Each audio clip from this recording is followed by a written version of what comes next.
No, there weren't any signs that this was going to be his mindset before marriage. I think a lot of people are coming to that video that are new to my content. Hello, I'm Jamie. My partner, Josh, the guy from that video, we make content a lot about how our marriage has changed and healed.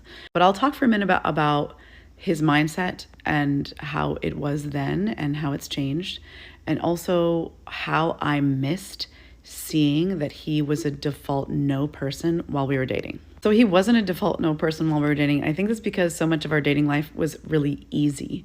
I mean, dating is mostly fun. What are we going to do for dinner? Where are we going to go on vacation? What are we going to do for fun? We're meeting up with friends. We got married particularly young, and at that time, neither one of us had very stressful jobs. Most of our lives were quite easy. We didn't have kids. There were very low responsibilities, and most of his unhealthy coping mechanisms in life become most obvious when he is stressed out. In dating, not much of that was revealed. We dated for 2 years. I should also say that we didn't live together before we were married, so I could not have known that he had a value from his own family of origin that you get to treat the people inside your house different than you treat the ones outside your house. This was huge, and I didn't see it because we never lived together. His default no setting came on gradually in direct proportion to how stressful our lives became. So immediately after getting married, we moved to a place that had winter, and within several months it became cold, and he had grown up in San Diego and never lived in winter before. He did not know that he would have seasonal depression, which is very fair. I gave him a lot of grace for that.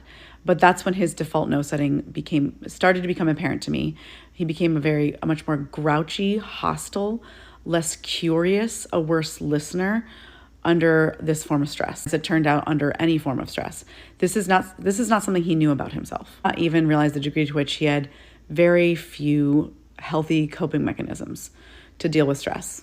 And unfortunately, a lot of his unhealthy coping mechanisms ended up becoming my problem. I think so many women have the experience of having like default no or default pushback be what they receive from men, particularly the men in their lives who claim to love them, but men actually receive that from each other.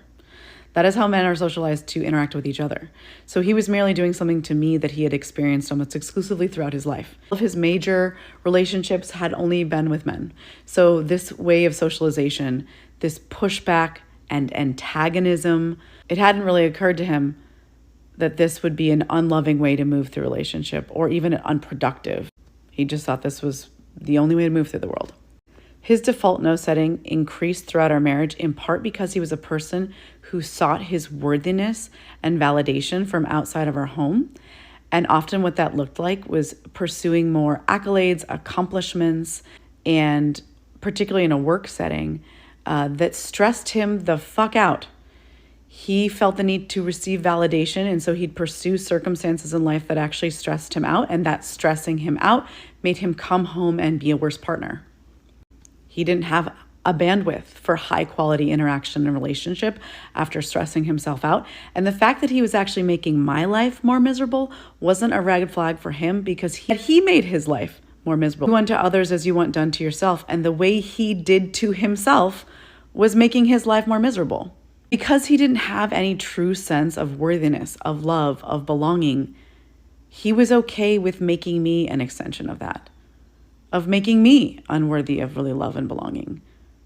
Of course, he had no idea he was doing this. This was unconsciously done. He had not evaluated the way he behaved toward himself and how that poured over into the people who were closest around him.